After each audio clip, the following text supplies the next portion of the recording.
ఎయిర్పోర్ట్లు, పోర్టులు, ఇలా ఏ రంగంలో చూసుకుని అభివృద్ధిని సాధిస్తున్నాం. అది ఈ రోజున అందుకే కుల, కుటుంబ, రాజకీయాలు, అవినీతి చేసేటటువంటి పార్టీల వైపు కన్నెత్తి కూడా చూడట్లేదు. అసలు వాటిని కాలగర్భంలో ప్రజలు కలిపేశారు దేశవ్యాప్తంగా. 2024లో అదే జరగబోతుంది. మరి మన రాష్ట్రంలో 3 పీపుల్ ఏంటి? ఏం జరుగుతోంది? గొప్పగా ముఖ్యమంత్రి గారు చెప్తున్నారు, వైకాపా పార్టీ నాయకులు చెప్తున్నారు 99% హామీలు ఇచ్చేసామని. మేము నెరవేర్చేసాం 99% అని ఒక ఫిగర్ చెప్తున్నారు. నేను ఖచ్చితంగా ఒప్పుకుంటున్నా, నిజంగానే 99% మీరు సాధించారు.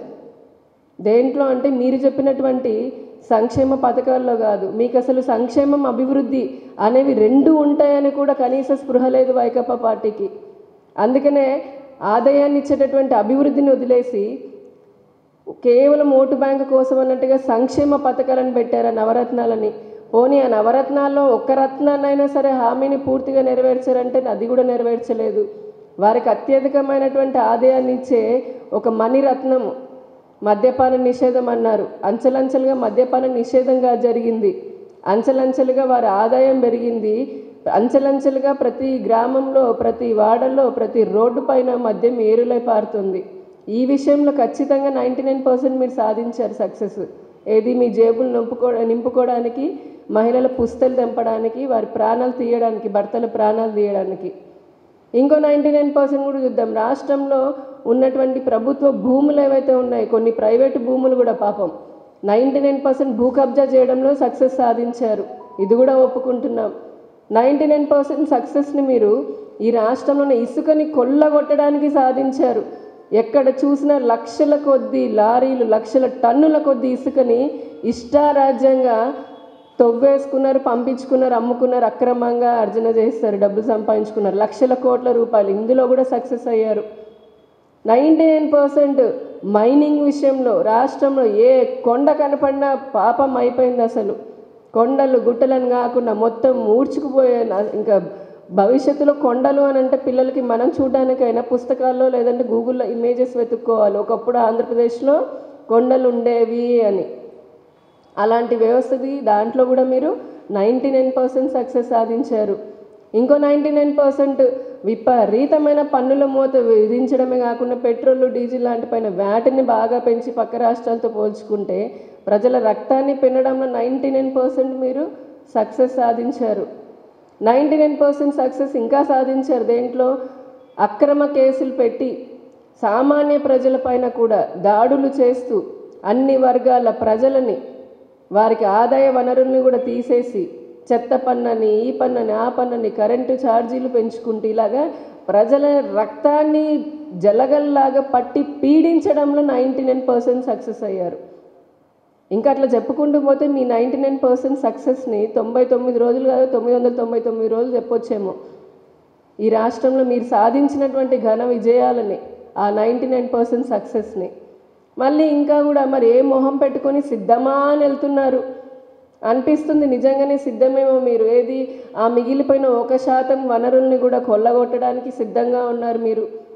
ఆ మిగిలిపోయిన 1% ఏదైతే ప్రజలకు ఉన్నటువంటి ఆ సంతోషాన్నో, వారి బతుకును కూడా తీసివేయడానికి మళ్ళీ సిద్ధంగా ఉన్నట్టున్నారు. అమ్మ ఒడి అని చెప్పని అన్నారు, దానికి కోతలు పెట్టారు. మద్యపాన నిషేధంతో ఆ మహిళలు ఎవ్వరూ మర్చిపోరు ఈ రోజున జరుగుతున్నటువంటిది. మీ ఇంటి పక్కలే, ముఖ్యమంత్రి ఇంటి పక్కన దగ్గర నుంచి వైకాపా కార్యకర్తలు, నాయకులు ఎంతోమంది వారు స్వయంగా కూడా అత్యాచారాలు చేస్తున్నారు, అఘాయిత్యాలు చేస్తున్నారు, మహిళల పైన దాడులు చేస్తున్నారు. కానీ ముఖ్యమంత్రి గారు కిమ్మనరు.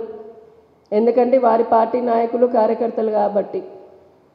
గంజాయి పెరిగిపోతుంది, డ్రగ్ కల్చర్ పెరుగుతుంది, మళ్ళీ కోట్ల కొలది ప్రచారం చేస్తారు. కానీ దేనికి మటుకు చర్యలు అనేది ఉండదు. పోలీసుల వ్యవహారం చూస్తుంటే చాలా చోట్ల పోలీసులే నిజంగా వైకాపా కార్యకర్తల కంటే కూడా బలంగా ఇంకా మరి బాస్ యొక్క అభిమానాన్ని చూరగొనాలనో ఏమో తెలియదు కానీ అత్యుత్సాహపడుతూ ఉన్నారు. ఇందుకు కూడా ఇంతకంటే ఇంకా ఏం చేయడానికి మీరు సిద్ధం? మీ నవరత్నాలు అన్న దాంట్లో 99% అన్న దాంట్లో ఒక మద్యపాన నిషేధాన్ని తీసుకుంటేనే మీరు గుండు సున్నా చేసింది ఏం చేశారు? మీరు నాడు నేడు అని అన్నారు. ఒక పక్క కేంద్ర ప్రభుత్వము సమగ్ర శిక్ష అభియాన్ ద్వారా మొన్నే చెప్పాము, ఇప్పటికి 4 సంవత్సరాలు 5 సంవత్సరాలు 8,000 కోట్లు, అది కాకుండా స్పెషల్ అసిస్టెన్స్ కింద 7,500 కోట్లు ఇస్తే దాదాపుగా 16,500-17,000 కోట్ల రూపాయలతో ఇంగ్లీష్ చదువులు చెప్తున్నాము, ట్యాబులు ఇస్తున్నామని అంకబెట్టుకొని దాంట్లో కూడా అవినీతి చేసి మళ్ళీ 9 కోట్ల రూపాయలతో ప్రచారం చేసుకున్నారు. కానీ ఒక పక్క పెచ్చులు ఊడిపోయినటువంటి స్కూల్ బిల్డింగ్లను చూడండి, తాగడానికి నీరు లేకుండా బోరు నీళ్ళు తాగే అవస్థ పడుతున్నటువంటి పిల్లల్ని చూడండి, మరుగుదొడ్లు లేక ఆడపిల్లలు పక్కనున్నటువంటి బార్ దగ్గర ఉన్న బాత్రూమ్లు ఉపయోగించుకున్నటువంటి సంఘటనలు చూడండి. ఇదేనా మీరు చేసినటువంటి అభివృద్ధి, లేదా మీరు నిలబెట్టుకున్నటువంటి హామీలు? అత్త సొమ్ము అల్లుడు దానంలాగా ఈ రోజున కేంద్ర ప్రభుత్వం ఇచ్చే ప్రతి పథకం యొక్క నిధులని స్టిక్కర్లు వేసుకొని మేమే అన్నారు. మొన్న వికసిత భారత్ సంకల్ప యాత్ర ద్వారా ముసుగు మొత్తం తొలగిపోయింది. ఈ వైకాపా జగన్మోహన్ రెడ్డి గారి పాలన చూస్తుంటే కనుక పులి ఒక బాటసారి కథ గుర్తొస్తుంది. ఆ బాటసారి మనందరికీ తెలిసే ఉంటుంది. బాటసారి వెళ్తూ ఉంటే అతనికి ఆశ చూపి మడుగని చెప్పని చూపించి పూర్తిగా అతని రక్తాన్ని కాజేసింది. ఆ పులి అలా తయారైంది. సో మీరు దేనికి 99% మేము పూర్తి చేశామన్న ఒక హామీ తీయండి. జిల్లాకి మీరు తిరిగి ఇచ్చినటువంటి హామీలు ఉన్నాయి. ఒక్కో జిల్లాకి 35 హామీలు అన్నారు, 45 హామీలు అన్నారు, 42 హామీలని ఏ జిల్లాకి పోతే ఆ జిల్లాలో పాదయాత్రలు పేరిట ఇచ్చారు. ఈ రోజున పాదయాత్రలో మీరు ఇచ్చినటువంటి హామీలు ఒక్క జిల్లాలో అయినా ఒక్క హామీ అయినా నెరవేరిందా? కేంద్ర ప్రభుత్వము అది ఇవ్వలేదు ఇది చేయలేదని అంటున్నారు. మేము ఓపెన్గా చెప్తున్నాం, ఛాలెంజ్ చేస్తున్నాము. దమ్ముంటే కనుక చర్చకి రండి. ఈ రోజున ప్రతి జిల్లాలో కేంద్ర ప్రభుత్వం జిల్లా వారీగా ఎన్ని వందల వేల కోట్లు ఇచ్చిందో చెప్తాము. ఆంధ్రప్రదేశ్ విభజన చట్టం ఇచ్చినటువంటి 18 హామీలే కాదు, అవి కాకుండా ప్రతి సంవత్సరము ఇచ్చేటటువంటి డెవల్యూషన్ ట్యాక్సెస్ ద్వారా ఇచ్చే 90,000 కోట్లు, పోయిన సంవత్సరము దాదాపు 1,00,000 కోట్ల రూపాయలు ఇచ్చింది కేంద్ర ప్రభుత్వం. ఈ సంవత్సరం 90,000 కోట్ల రూపాయలు ఇచ్చింది. ఇవి కాకుండా సంక్షేమ పథకాలు ఇస్తోంది. ప్లస్ మళ్ళీ కూడా మీరు కేంద్ర ప్రభుత్వం చెప్పినట్టుగా ఎయిమ్స్ కానీ, ఇక్కడ ఉన్నటువంటి బెన్ సర్కిల్ ఫ్లైఓవర్ కానీ, లేదంటే దుర్గగుడి ఫ్లైఓవర్ దగ్గర నుంచి ఇలా ప్రతి జిల్లాలో వచ్చినటువంటి మేము చేసినటువంటి అభివృద్ధిని చూపిస్తాం. ఎన్ని లక్షల కోట్ల రూపాయలని ఆంధ్రప్రదేశ్ కోసం ఇచ్చిందో. మరి మీరేం చేశారు?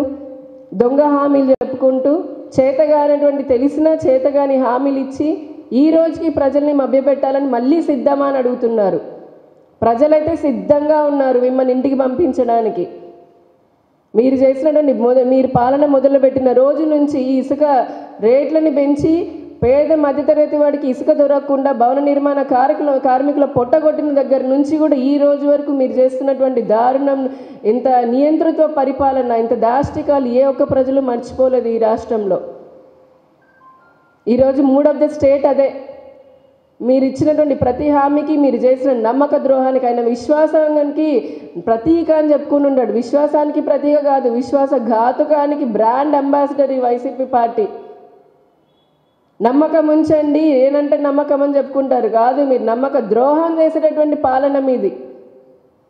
అందుకే ఈ ప్రజలు ఎవ్వరూ మర్చిపోయేది లేదు. మీరు చేసినటువంటి ఇచ్చి మరిచినటువంటి మాట తప్పను మడమ తిప్పను అని చెప్పని మీరు అన్నదే.